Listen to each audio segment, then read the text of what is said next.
Yo, what's poppin', everybody? Welcome to another edition of Rumble House Sports. Baby, I'm your host, Jay. And this is Chris. And this your boy, Red, man. Hey, man, we got a lot of stuff to get into, man. How y'all doing, fellas? Oh, we feeling good. We feeling good over here. Yeah. Hey, man, y'all know I'm happy to see y'all here today, alive and well, man. It's always a blessing anytime that we're on this side of the dirt. But check it out, man. Look, man, y'all my brothers, man. I gotta tell y'all I love y'all from time to time. Blood brothers, man. Y'all are my blood brothers, and I know a lot of people don't know that, so I had to put that out there. But we're gonna get into this wrestling news. We open up the show with news that after the belt swap, who a lot of people thought was lame and it was just going to be just this little bitty situation, after the belt swap between Becky Two Belts and Charlotte Flair, there was a legit confrontation going on backstage where they weren't happy with the way that it kind of fell out. According to Charlotte Flair, she didn't want her character to look weak during this whole swap. And so when Becky Lynch was trying to reach for the belt, Charlotte Flair drops it, right? And then when Becky was supposed to give the belt to Charlotte, she throws it at Charlotte. They get backstage and they get into a real big confirmation or a real big situation to where Charlotte Flair goes off to AEW to support her man, Andrade. She went to do that after that whole confrontation happened. Apparently, she was visibly upset. But look, Chris, this got to be a setup for Survivor Series, right? This has to be a part of the story. No way this is really something happening, right? I mean, I honestly took it as a real situation. And I could see Becky Lynch doing I could see Becky Lynch doing that over Charlotte Flair, whether as Charlotte Flair doing that to Becky Lynch, breaking the script or whatever the case may be. But if Charlotte Flair did indeed break the script and she went left field and did something that wasn't expected or something that they didn't talk about beforehand, then that is something that is kind of wild and makes you say, and makes you understand why Becky Lynch felt a certain type of way.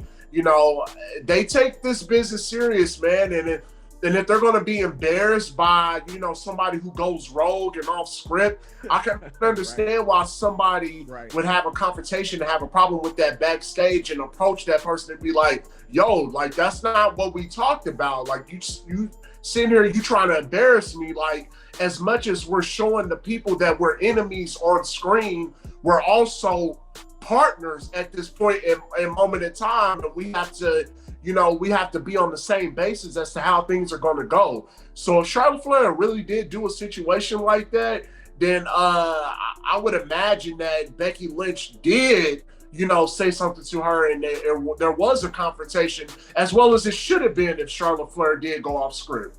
Yeah, man, but like I say, it is kind of crazy, the timing of it, right before, we know the next pay-per-view is Survivor Series, and we know they're going to be facing each other at Survivor Series because they're two separate brands, right?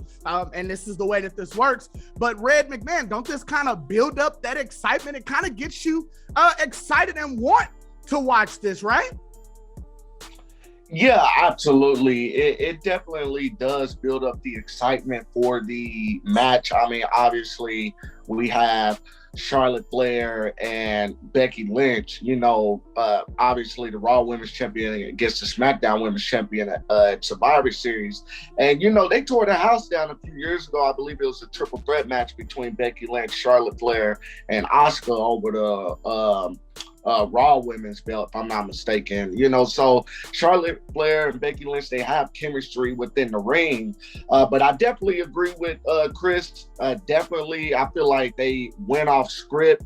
I feel like WWE, obviously, as they like to do or do actually attempt to do in most situations like this, they're going to capitalize off of them going off script and basically build it towards as this feud and use it to build up, as they say, or to garner heat, and to garner attraction towards the match. But yeah, it's all WWE. They're going to use this. I do not believe this was part of the script per se.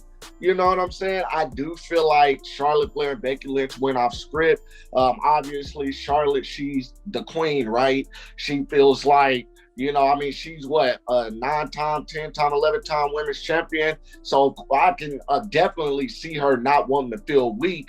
And especially with Becky Lynch essentially being spoiled at the moment. Ever since she's come back, she's been just given the spotlight on a, silver platter. But, to each your own. I mean, Charlotte Flair has also been given, the spotlight on the silver platter. So it's just confrontation between two women in the industry that pretty much deserve everything that they've gotten to them, in my opinion. Yeah, no, I totally get it. Like I say, it just seems so convenient that because we know that that's what we're going to get, and the belt swap, so here's the feud. But we know a lot of times that these feuds that are built are a lot of times direct effects or direct results of something that happened for real, something that really happened backstage. So I totally understand where you all are coming from with that. But when we talk about wrestling, one of the greatest things that makes a great promotion is blurring the line between perception and reality, blurring that line in between what's going on in the ring and real life. And it seems like that they are doing a really good job about that. Now, we all know that this is the greatest time to be a pro wrestling fan, especially when we are talking about the wars in between AEW, the wrestling wars between AEW and WWE. And we all had this whole saga go on where Top Dolla threw a shot saying that a lot of your favorite wrestlers are wearing fakes or wearing shoes just to be cool and to be hip, but they're actually fake. They only wear, Asics and running shoes when they're not in the ring, to where the Young Bucks changes their bio and they're saying, hey, we spend more money on our shoes than everybody in the NXT. And then Top Dolla goes and drops a fire diss track.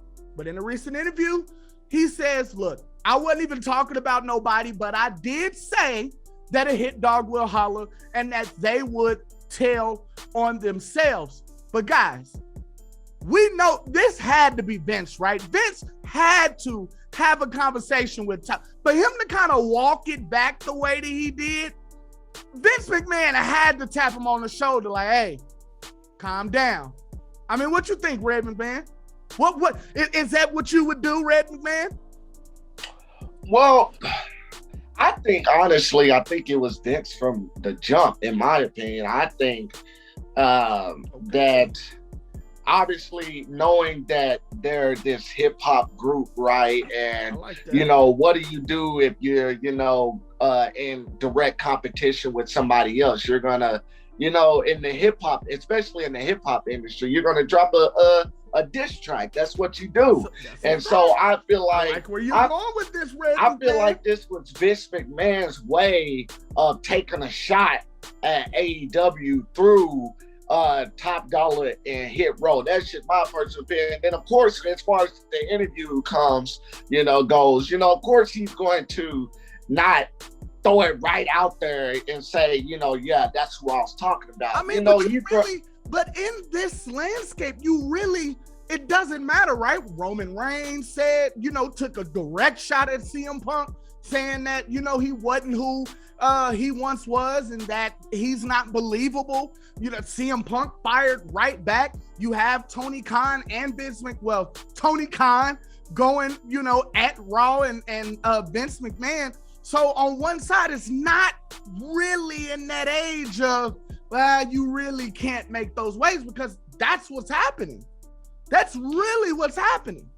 I mean, I get it. Don't get me wrong. It's just the fact that, with it being a diss track, I think it's kind of where I'm coming from. Most of the time when it being diss tracks, you leave it up for the media to speculate on who they could be talking about and different things like that. You never really come out and say this is who I'm talking about. You know, that typically never happens with diss track. That's why we love diss tracks, because we like being like, oh, who was they talking about? Man, I know they got to be talking about so and so and so. You see what I'm saying? It's all about, you know what I'm saying, building up that controversy. I do like that. Chris, what do you think about this? Do you think Vince McMahon tapped him on the shoulder, or do you really think that this was he just threw it out there and wanted to see, you know, who it would hit or where it would stick? Man, I think that it's possible that Vince McMahon could have tapped him on the shoulder. Because at the end of the day, I think that Vince McMahon wants to be in a spot where he feels like he doesn't even have to acknowledge the competition. I like that. That's a good one.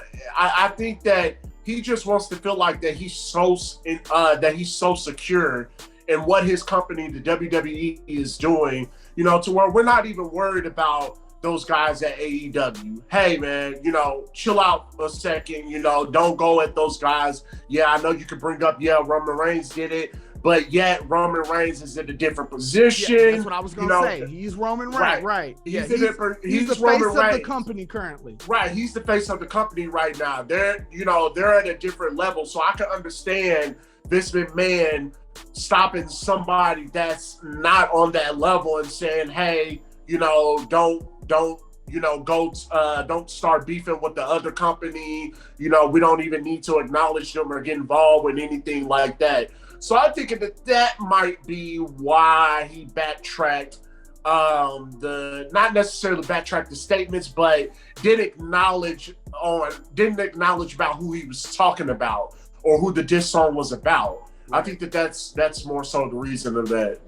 Yeah, that's what I like that. That's kind of where I'm at with it, because he was in purgatory. He was no longer a part of the NXT roster, but hadn't made an appearance on the SmackDown roster yet. You see what I'm saying? And so with that, which is why a lot of people were trying to jump on him and say, man, you ain't even had a draw yet, blah, blah, blah. With that, I think Vince had to say, hey, you know, calm down. Or maybe it was people in the locker room. You know what I'm saying? But shouts out to them. They had their SmackDown debut. It was quick. They're great on the mic. I hate the fact that they let their music keep playing, because you really couldn't get the feel of kind of what they were talking about. I'm hearing rumors they may even be trying to push Top Dolla as a singles wrestler and keep the rest of that Hit Row faction together. So, you know, who knows? You know, more details of that will probably come out. That's been this edition of Rumble House Sports. I'm your host, Jay. And this is Chris. And that's your boy, Red Man. And let's go!